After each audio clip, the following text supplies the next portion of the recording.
మనం నిజంగా యోగ్యులమైతే భిన్నాభిప్రాయాలను కూడా అర్థం చేసుకోగలిగే శక్తి వస్తుంది మనకి. మనకు యోగ్యత లేదనుకోండి, ప్రతి చిన్నదాన్ని అపార్థం చేస్తాం, ప్రతి దాన్ని తప్పుబడతాం.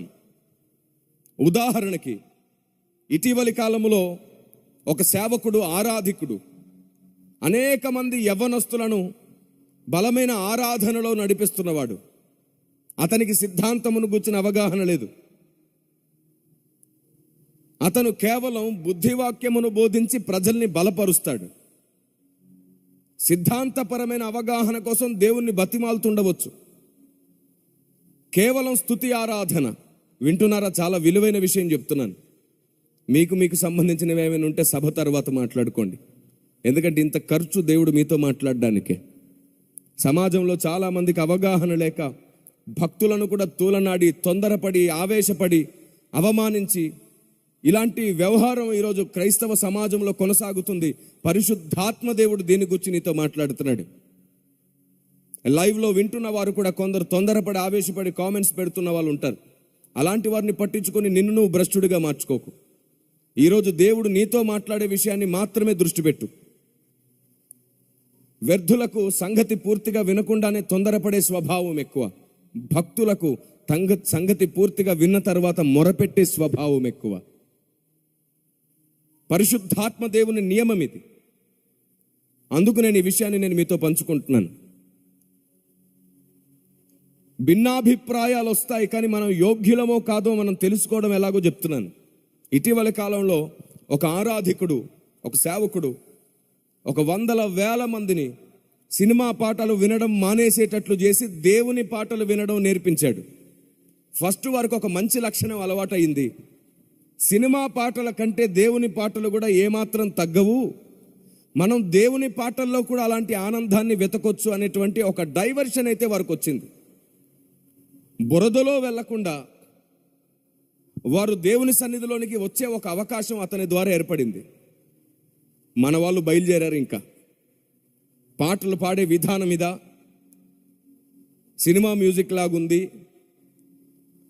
అలా ఉంది, ఇలా ఉంది అని చెప్పి తీర్పులు తీర్చేవారు బయలుదేరారు. కానీ వాళ్ళు ఒకటి మర్చిపోయారు. సినిమా పాటలు పాడి సినిమా పాటల్లో మ్యూజిక్లోనే పూర్తిగా మునిగి తేలినటువంటి చాలామంది యవ్వనస్తులు దాన్ని వినడం మానేసి దేవుని పాటలు పాడడమే కాదు, దేవుణ్ణి ఎక్కువగా ప్రేమించడం కూడా నేర్చుకుంటున్నారు, కన్నీళ్లతో ప్రార్థించడం కూడా నేర్చుకున్నారని మర్చిపోయారు. పైకి కనబడుతున్న పొరపాటును మాత్రమే టార్గెట్ చేశారు, కానీ లోలోన జరుగుతున్నటువంటి ఫలితాన్ని చూడలేకపోయారు. అలాగూ పై రూపాన్ని బట్టి తీర్పు తీర్చేవారు అనేకులు, వేలు చూపును బట్టి తీర్పు తీర్చేవారు అనేకులు. అలాంటి స్వభావం ఒకవేళ మీలో ఇక్కడున్న వారిలో ఉంటే గుర్తుంచుకోండి, మీ దినములు ఈ ముగింపు దినాలలో త్వరగానే ముగియబోతున్నాయి. మీకు తెలుసా, సంఘం త్వరగా సిద్ధపడాలి. ఎప్పుడు ఇంకొకరిని గూర్చి మాట్లాడేవారు ఈ భూమి మీద సాతాను చేత నడపబడబోతున్నారు, ఈడ్చబడబోతున్నారు.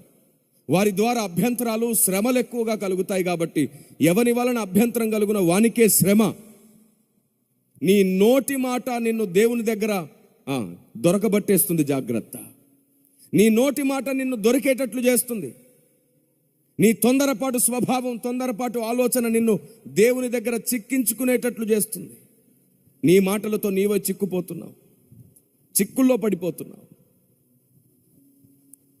ఆయన ఇటీవలి కాలంలో తన మానసిక వేదనో లేదంటే కుటుంబ పరిస్థితిలో ఏ వేదనతో తను అలా చేశాడో తెలియదు, కానీ ఇటీవలి కాలంలో తలనీలాలు ఇచ్చుకున్నాడు, మొత్తం వెంట్రుకలంతా తీసేసుకున్నాడు. సంఘంలో చెప్పాడు, నేను ఇలా బాధపడుతున్నాను అని. దాని మీద కూడా ట్రోలింగ్సే, దాని మీద కూడా నిందలే. అతడు మాట్లాడుతూ అన్నాడు, నేను చేసుకున్నానని మీరు ఎవరు చేసుకోకండి, ఇది నా బాధ అని చెప్పుకున్నాడు. దాని గురించి కూడా మాట్లాడడమే. కొన్నిసార్లు మన ప్రాసెస్ ఎవరికి అర్థం కాదు, కానీ ప్రోగ్రెస్ బాగుందో లేదో చూడాలి. ఆత్మల రక్షణ జరుగుతుందా? లోకంలో ఉండవలసిన వారు సంఘంలోకి వస్తున్నారా? ఆ తర్వాత మెల్లిమెల్లిగా భక్తిలో నడుస్తున్నారా? విధానం మారుతుందా లేదా చూసుకోవాలి. లోకంలో ఉన్న వ్యక్తులను ఒక్కసారిగా తీసుకొచ్చి సంఘంలో పెడితే వారిలో ఉన్న లౌకికాత్మ వారిని కూర్చొనివ్వదు. అలాంటి లౌకికాత్మకు కూడా ట్రీట్మెంట్ ఇవ్వాలంటే ఇలాంటి సహోదరులు పనిచేయాలి సమాజంలో. అవును, మ్యూజిక్ ఒకటే అడ్డు కాదు. కొన్నిసార్లు మ్యూజిక్ లోకంలో విన్నట్లుగా ఉండొచ్చు, కానీ దాంట్లో ఉన్న సాహిత్యం ప్రజల్ని పట్టుకోవచ్చు. కొంత టైం పడుతుంది, ప్రతిదానికి కొంత టైం పడుతుంది. మనం ఎవరో చేయలేని పనులు చేసే వ్యక్తులని తూలనాడకూడదు. అంతెందుకండి, సినిమా పాటలు పాడేటువంటి కొందరు సింగర్స్ని తీసుకొచ్చి దేవుని పాటలు పాడిస్తే కూడా దాన్ని కూడా విమర్శించారు మన వాళ్ళు. కానీ అలా పాడి పాడి కొందరు రక్షించబడి బాప్తిస్మం తీసుకున్నారు, దాన్ని గుర్తించట్లేదు మన వాళ్ళు. గుర్తుంచుకోండి, వ్యభిచారి వచ్చి దేవుని దగ్గర క్షమాపణ అడిగితే ఆయన ఆవిడ్ని కూడా క్షమించారు. మనమైతే అసలు క్షమించే వాళ్ళం కాదు, ఎందుకంటే మనం అందరం ఆకాశం నుంచి ఊడిపడ్డాం. చాలామంది మనలో చాలామంది ఆకాశం నుంచి ఊడిపడ్డారు. మనుషుల అపరాధములను మీరు క్షమించిన ఎడల పరలోకపు తండ్రి మీ అపరాధములను క్షమించుననే లేఖనాన్ని జ్ఞాపకం చేసుకుందాం. నేను మళ్ళీ చెప్తున్నాను, రేపు ఉంటావో లేదో గ్యారంటీ లేదు. నీ ఈగో పక్కన పెట్టి, నీ పంతాలు పట్టింపులు పక్కన పెట్టి, దేవుని ఇష్టం దేవుని చిత్తం భూమి మీద నెరవేరేటట్లు సహనంగా పనిచేయడం నేర్చుకుందాం. మీ సహనం సకల జనులకు తెలియజేయబడాలి. నేను మళ్ళీ చెప్తున్నాను, పరిచర్యలు నానా విధములు. అందరూ ఒకేలాంటి పని చెయ్యరు, అందరూ ఒకేలాంటి పని చేయరు. కొందరు వృద్ధాశ్రమాలు పెట్టి, కొందరు అనాథ శరణాలయాలు పెట్టి సేవ చేస్తుంటారు. వారు ఏమనుకుంటారో తెలుసా, నేను చేసే సేవ కంటే గొప్పది లేదు అని చెప్పి ఇంకొందరిని గూర్చి వాళ్ళు తప్పుడు అభిప్రాయంలో ఉండొచ్చు. ఈ సువార్త పని ప్రాణమిచ్చి మరీ చేస్తున్నటువంటి సంఘ పరిచర్య చేసే వాళ్ళకేమో ఆ పని పెద్దగా అనిపించదు, నార్మల్గా చిన్నగా అనిపిస్తుంది. ప్రతివాడు తాను చేసే పని కంటే గొప్పది ఏదీ లేదనే భావనలో ఉంటే తప్పకుండా మనలో ఇంకొక లూసిఫర్ లోపట స్వభావంలో పుడుతున్నట్లే. లూసిఫర్లో ఉన్నది గర్వం, నేను చేసేదానికంటే గొప్పది లేదు అని. కానీ భక్తులలో ఉండేది ఏమిటంటే, నేను చేసేదే కాదు, నేను నేర్చుకునేది కూడా చాలా ఉన్నాయి అనేది భక్తుల లక్షణం. అందుకే నేనేమంటానంటే, ప్రతిరోజు నేర్చుకుందాం, ప్రతిరోజు మార్చుకుందాం, మనం భక్తులమైపోతాం. నేర్చుకుని మార్చుకునే స్వభావం మనకు లేకపోతే ఒక రోజు వస్తుంది మనం కూడా లూసిఫర్ లాగే మాట్లాడతాం, పడిపోయిన కెరూబు లాగే మాట్లాడతాం, గర్వంగానే మాట్లాడతాం, అందరిలో తప్పులే మాట్లాడతాం. ఏమండి, ఒక ఆయన బయలుదేరాడు ఈ మధ్యకాలంలో. నేను ఎలాంటి పేర్లు ప్రస్తావించాను కాబట్టి చెప్తున్నాను. బైబిల్ ప్రకారంగా కొలిస్తే ఎవ్వరూ సేవకులు కాదంటున్నాడు, ఎవ్వరూ భక్తులు కాదంటున్నాడు. నాకు ఆశ్చర్యం అనిపించింది. ఇదే కదా లూసిఫర్ స్వభావం, లూసిఫర్ నోరు కూడా అదే కదా. ఇప్పుడు నేను మళ్ళీ చెప్తున్నాను, బైబిల్తో కొలిస్తే ఏ మనిషి కూడా భక్తుడు కాదు లెక్క ప్రకారంగా. కానీ అదే బైబిల్ అందరినీ భక్తుల్ని చేయడానికి కావలసిన కొలతనిచ్చింది. ఆ కొలత చూడలేకపోతున్నారు చాలామంది. శాస్త్రులు పరిచయులు ఎలాగైతే కొలిచారో అలాంటి కొలత సరికాదు. ధర్మశాస్త్ర సంబంధమైన నీతితో కొలిస్తే ఎవడు నీతిమంతుడు కాదు. కానీ దేవుడిచ్చిన కృపతో, దేవుని ఆలోచన విధానంతో కొలిచి చూస్తే అనేకుల్ని నీతిమంతులుగా మార్చే అవకాశాలు ఎన్నో కనబడుతున్నాయి. ఒకప్పుడు మనం కూడా మంచివారం కాదు, కానీ కాలక్రమేపీ మనలో చాలా మార్పులు వచ్చాయి. ఒకప్పుడు మనలో చాలామందికి ఆవేశాలు, కోపాలు ఎక్కువ ఉండవచ్చు. మనలో చాలామంది మారాం. శాడిస్ట్ భర్తలు మారారు, దొంగలు మారారు, వ్యభిచారులు మారారు, నరహంతకులు మారారు, శాడిస్టులు. మారడానికో టైం ఉంటుంది, మారనివ్వాలి. మారే వరకు ఎదురు చూడాలి. మనకే తీర్పు తీర్చే అధికారం ఇస్తే జడ్జి గారి ప్లేస్లో పెడితే మొదటి రోజే ఉరి శిక్ష చేసేస్తావు నువ్వు. దేవుడు ఒక వ్యక్తిని మారడానికి టైం ఇస్తున్నాడు, మనం ఇవ్వకపోగా వాడు మారడు అనేస్తాం. ఎంత తప్పు. సిద్ధాంతపరమైన విభేదాలుంటే, సిద్ధాంతపరమైన పొరపాట్లుంటే వారిని దొంగలు అనేస్తున్నారు చాలామంది, తప్పుడు బోధకులు అనేస్తున్నారు, తప్పుడు మనుషులు అనుకుంటున్నారు. లేదు, ప్రతి డినామినేషన్లో భక్తులు ఉన్నారు. ప్రతి డినామినేషన్లలోని భక్తులు రాసిన పాటలు ఇప్పటికీ మనం పాడుకుంటున్నాం. ప్రతి డినామినేషన్లో ప్రార్థనా పరులు ఉన్నారు.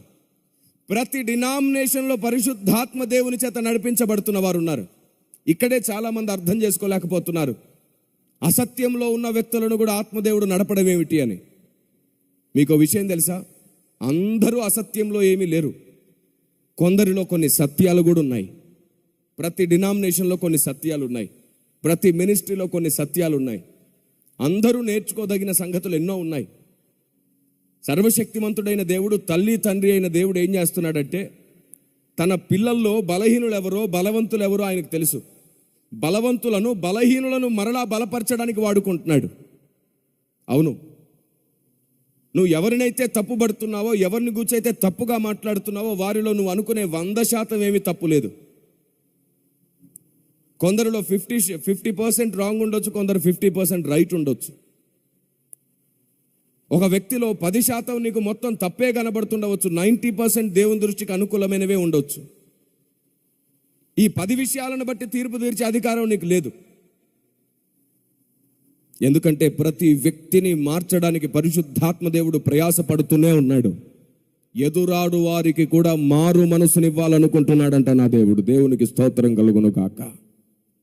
ఇలాంటి ఉన్నతమైన మనస్సు మనకు లేకపోవడం చాలా ప్రమాదకరమైన లక్షణం. అది చాలా ప్రమాదకరమైన లక్షణం.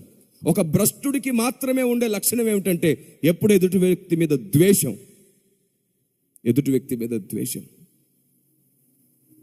ఎఫెసీ పత్రికలో చాలా స్పష్టంగా రాయబడింది, చాలా ఖచ్చితంగా రాయబడింది. పరిశుద్ధాత్మ దేవుడు దుఃఖపడుతున్నాడంట ఈ స్వభావాన్ని చూసి. చూడండి ఒకసారి ఎఫెసీ పత్రిక 4వ అధ్యాయము 30వ మాట చూస్తారా? దేవుని పరిశుద్ధాత్మను దుఃఖపరచుకుడి, దేవుని పరిశుద్ధాత్మను దుఃఖపరచకుడి. విమోచన దినము వరకు ఆయన యందు మీరు ముద్రింపబడి ఉన్నారు. విమోచన దినము వరకు ఆయన యందు మీరు ముద్రింపబడి ఉన్నారు.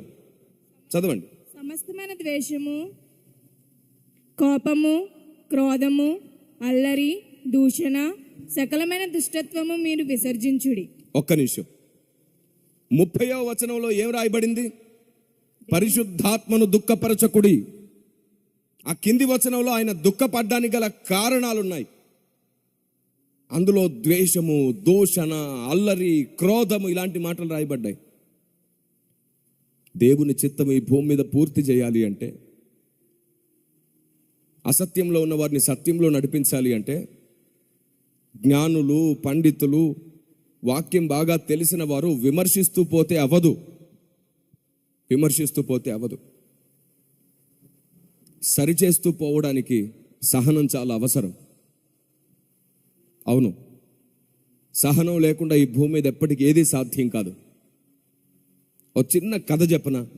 చాలా రోజుల క్రితం నేను ఈ కథ విన్నాను. ఒక రాజుగారంట సంతానం లేక ఎన్నో పూజలు, నోములు, ఎన్నో వ్రతాలు చేశాడంట. చిట్ట చివరికి 15 సంవత్సరాల తర్వాత ఆయనకు ఒక కూతురు పుట్టింది. ఈ వార్త తెలుసుకొని రాజు విహారయాత్రలో ఉంటుండగా మొత్తం రాజ్యాన్ని చూసి రావడానికి వెళ్ళిన వాడు పరుగు పరుగున తిరిగి రాజ్యానికి వచ్చాడు. వచ్చి కూతుర్ని చూసుకున్నాడు. ఒక 2-3 నిమిషాలు పరీక్షించాడు, దగ్గరికి తీసుకోవట్లేదు. రాజుగారు ఎత్తుకోండి అని ఇస్తుంటే దగ్గరికి తీసుకోవట్లేదు. ఏమిటండి పాపనెత్తుకోరు అని అడిగితే, చిచ్చి ఇలాంటి బిడ్డ పుట్టిందేమిటి నాకు అని కోపానికి వచ్చాడు. అందరూ వచ్చి చూస్తే బిడ్డ బానే ఉంది, చాలా సుందరంగా ఉంది, చూడ చక్కనైన రూపం. ఈయనకేమో నచ్చట్లేదు. ఏమిటండి ఏం నచ్చట్లేదు అని అడిగితే ఆ రాజుగారు ఏమంటున్నాడు తెలుసా? సరిగ్గా గమనించి చూడండి, నోట్లో పండ్లేవి, కూతురంటే అందంగా పుట్టాలి, నోట్లో పండ్లు ఉండాలి కదా అంట. ఇంకా అని అడిగారు. పొడవాటి జుట్టు ఉండాలి, పొడవాటి జడు ఉండాలి నా కూతురికి, జడేది అంట. వీడు పెద్ద మూర్ఖుడని అప్పటికే అందరికీ తెలుసు. వీడు చెప్పింది కాదంటే మెడకాయ మించి తలకాయ తీసేస్తుంటాడు వీడు. భార్య కూడా భయపడిపోతుంటుంది, సైగ చేస్తుంటుంది రాజవైద్యులకు, ఎదురు మాట్లాడకండి, మీ తలకాయ తీసేస్తాడు జాగ్రత్త అని. ఈ రాజుగారు అంటున్నాడు, కూతురికి జుట్టేది, జడ ఏది? అమ్మాయి పుడితే జడ ఉండాలి, పళ్ళు ఉండాలి, ఆ కళ్ళు మూసుకొని ఉంటుంది చూడండి, చిన్న చిన్న కళ్ళు ఉన్నాయి, కాళ్ళు చేతులు ఏంటి వంకరగా ఉన్నాయి. ఊరికే పిలిస్తే పలకకుండా అటు ఇటు దిక్కులు చూస్తుంది పిచ్చిలాగా. ఏంటి ఇలా ఉందేమిటి, నాకు ఈ కూతురొద్దు అని చెప్తున్నాడు.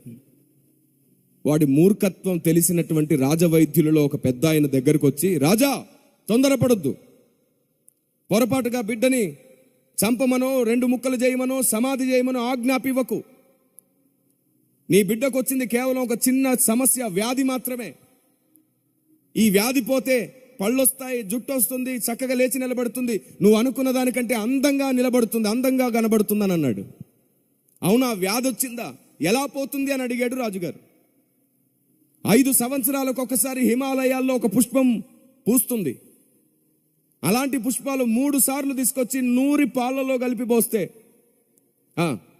నీ బిడ్డ చాలా అందంగా ఉంటుంది. ఈ రాజ్యంలోనే ఇంకా ఇంత అందం ఎవరికి ఉండదు. కాకపోతే 5 సంవత్సరాలకు ఒక్కసారి ఆ పువ్వు పూస్తుంది. 3 పువ్వులు కావాలి అంటే ఎన్ని సంవత్సరాలు పడుతుంది అన్నమాట? 15 సంవత్సరాలు పడుతుంది.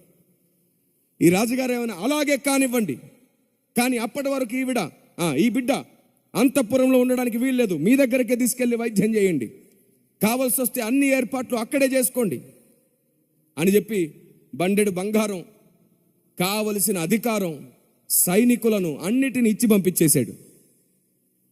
ఎంత పిచ్చోడో చూడండి. మొదటి 5 సంవత్సరాలు గడిచిపోయిన తర్వాత రాజవైద్యులు వచ్చి, అయ్యా పండ్లు వచ్చాయి, లేచి పరిగెడుతుంది, చాలా అందంగా ఉంది, చూపించమంటానంటే లేదు లేదు లేదు లేదు, నేను అనుకున్నట్టుగా తయారైతేనే చూపించండి అన్నాడు. 10 సంవత్సరాల తర్వాత మరలా రాజవైద్యులు వచ్చారు, అయ్యా నీ బిడ్డ చాలా అందంగా ఉంది, చూపించమంటారా? ఎన్ని పుష్పములు నూరిపోసితిరి అన్నాడు. 2 అయితే 3వది కూడా కానిమ్ము. 15 సంవత్సరాలు నిండిన తర్వాత తీసుకొచ్చి ముందు నిలవబెట్టారు. అందరూ చూసి అసూయపడేంత అందం, అద్భుతమైన జుట్టు, జడ, చూడ చక్కనైన కళ్ళు. ముందు నిలబెడితే, ఎస్ ఇలాంటి కూతురు నేను కోరుకున్నాను, పుడితే ఇలాంటి కూతురు పుట్టాలి, శభాష్ రాజవైద్యులారా మీరు అద్భుతం చేశారు అని మళ్ళీ 10 రథముల నిండా బంగారం ఇచ్చి పంపించాడు వాళ్ళకి బహుమానం. వాళ్ళు ముసి నవ్వులు నవ్వుకుంటూ ఇంటికి వెళ్ళిపోయారు. మూర్ఖుడు వల్ల వాళ్ళు బ్రతికేశారు హ్యాపీగా. ఇప్పుడు చెప్పండి, వీడు ఎంత మూర్ఖుడైన రాజు. ఇలాగే చాలా మంది నీతిమంతులుగా ప్రవర్తిస్తున్న మూర్ఖులైనటువంటి విశ్వాసులు చాలా మంది ఉన్నారు భూమి మీద. ఎవడైనా సరే ఒకడు భక్తిలో కొనసాగుతుంటే ఒక్కసారిగా వాడు నీకు మహాభక్తుడిగా కనబడడు. భక్తిలో కూడా అందరూ చిన్నపిల్లల్లాగే పుడతారు. ఆత్మీయ పసితనం అంటారు దాన్ని. చూడగానే మహాభక్తుడిలాగా నీకు కనబడరు ఎవరు. కాలంతో పాటు, సహవాసంతో పాటు, అందరితో కలిసి ప్రార్థనలో ఉంటుండగా, సభల్లో ఉంటుండగా, వాక్యం నేర్చుకుంటుండగా, అనుభవంలో గాయపడుతుండగా, విరిగి నలుగుతుండగా ఒక్కొక్క మెట్టు దేవుడు అనుకున్న అందమైన రూపం వస్తుంది మనకి. దేవునికి స్తోత్రం కలుగును గాక. దేవుడు అనుకున్న రూపం మనకు రావడానికి టైం పడుతుంది. ఒక రాత్రిలోనో 1 సంవత్సరంలోనో ఏ వ్యక్తి భక్తుడైపోడు. కానీ ఒక్కొక్క విషయం నేర్చుకుంటూ మార్చుకుంటూ భక్తులు అవుతారు. ఏ బిడ్డైనా సరే పుట్టగానే పండ్లుంటాయా? జడ ఉంటుందా కావలసినంత పెద్దగా? లేచి పరిగెత్తేస్తారా? కాలంతో పాటు బిడ్డ కూడా ఎదిగింది, గొప్పదైంది. అలాగే ఆత్మీయ జీవితం కూడా నువ్వు కోరుకున్నట్టు, నువ్వు అనుకున్నట్టు, నువ్వు బైబిల్లోంచి ఒక వచనం తీసి కొలిసినట్టు ఉండరు. ఆయనే ఓపిక కలిగి అందరూ మారు మనసు పొందాలని ఎదురు చూస్తున్నాడు. అందరికీ అనుభవాలు ఇస్తున్నాడు. అందరూ గాయపడే అవకాశం ఇస్తున్నాడు. అందరినీ సరిచేస్తున్నాడు. ఒక్క విషయం మర్చిపోవద్దు, ఆయన ఎప్పటికీ ఓడిపోడు. తొందరపడితే నువ్వే వ్యక్తిగతంగా ఓడిపోతావు. ఆయనకు లేని ఆవేశం నీకెందుకు? కాబట్టి క్రైస్తవుడు ఖచ్చితంగా గుర్తుంచుకోవాలి, ఒకరినొకరు ద్వేషించుకొని, దూషించుకొని, అవమానించుకొని ఈ భూమి మీద మనం ఏమీ సాధించలేం. ఒకరినొకరం కట్టుకోగలిగితే ఓపికతో మనం ఒక్కటవుతాం, సాతాను ఒంటరవుతాడు. ఆమెను చెప్పొచ్చు కదా గట్టిగా. కొన్ని మాటలు విన్నప్పుడు మీకు అనిపించదా? మీరు సంఘాల్లో నేర్చుకోవట్లేదా? అలా కదలకుండా ముద్దల్లాగే కూర్చొని ఉంటారా? వద్దు, అలా చేయకండి. సంఘం ఎప్పుడు స్తుతించాలి. సంఘం వాక్యం వింటుండగా దేవుని గణపరచాలి. దేవుని స్తుతించడం అల్లరా? మరెందుకు స్తుతించడం నేర్చుకోవట్లేదు? జీవం పోతుంది సంఘంలో. వాక్యంతో పాటు కదలకపోతే సంఘంలో జీవం పోతుంది. మర్చిపోతారు కూడా. రాజకీయ నాయకులు ఏదైనా మాట్లాడి హామీలు ఇస్తే ఉప్పొంగిపోయి చప్పట్లు కొట్టేస్తుంటారే. దేవుని మాట విన్నప్పుడు ఆనందం రాదా? కారణం ఏమిటంటే సంఘంలో నేర్చుకోవాలి. ఫస్ట్ సంఘం స్తుతించుట మంచిది, దేవుణ్ణి స్తుతించుట మంచిది. పదే పదే దేవుణ్ణి స్తుతించాలి.